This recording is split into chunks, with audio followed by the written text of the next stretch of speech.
I'm Haley Taylor, and you're listening to the Rough Draft Diaries. All right, if you missed out on the last episode of the Rough Draft Diaries, that means you missed the first part of Rachel and Jared's story, and we're about to hit part 2, so I would highly suggest you go back and listen to that first episode as it holds some important information. If you can't, I'll try to pull you up to speed as quickly as I can. Rachel and Jared own Deep in Design, a company that marries their love of metalwork and restoration. They recently inherited a new piece of machinery. It's called a stamping press. This machine is used to imprint images onto pieces of metal, just like a rubber stamp is able to imprint an image to a piece of paper. I'm sure you know how a stamp works. You press a stamp onto a piece of paper. In this case, you would press a die into a sheet of metal. The die is what holds the image, just like a stamp holds the image. The die is a cylinder of metal with the image hand engraved on the top of it. If you want a different picture, simply choose a different die, just like you would choose a different stamp.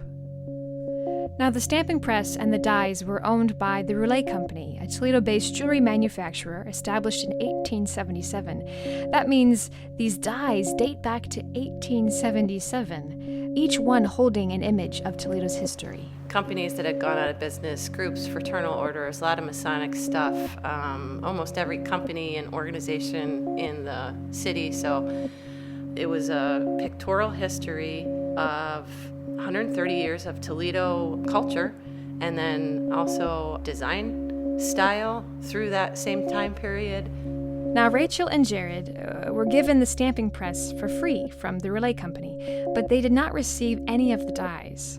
Instead, that collection was set to go to auction, all 7,000 dies.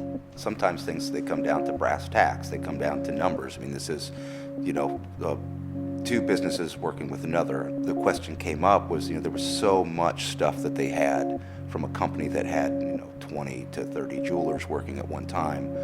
All of these things, essentially, they said, gosh, they're so neat, but maybe they would go to the scrapyard. And so these things were very close just to being just old and in the way. I mean, as a technology and a connection, I'm a nostalgic person. I like folklore. I like industrial folklore. I think there's a certain amount of stewardship. I've been taught things. Rachel's been taught things, and if these things don't get passed along, there's some loss in it. Rachel and Jared didn't want to lose the dies, but they didn't have the funds to buy them at auction. So they asked for help. They went on their Facebook page and told their followers what they planned to do. Then they spent a 48-hour period raising funds for Rachel to go to the auction. They had no idea what would happen and what the response would be, but 48 hours later, they raised $1,200, and Rachel was able to buy 5,000 of those 7,000 dies. What a big gift. And I've been very flattered that Gary Wall from Roulet, they've been so supportive. Also be learning these lessons from, one of the oldest companies in Toledo, is to say, how have they survived this long?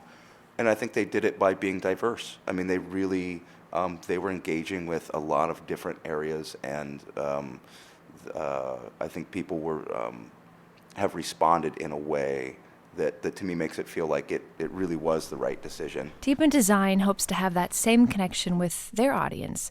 They consistently spoke of the press and the dies as a community project, something the people of Toledo own and something they can use for future generations.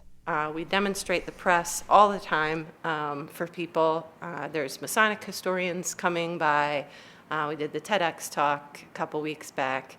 It's kind of one thing after the other. People have reached back out to us and said they're really interested and fascinated, just like we are, and all these different ideas of how they could be used, educational, bringing kids in here in groups, and all that kind of stuff. So the people of Northwest Ohio remain an important part of this project.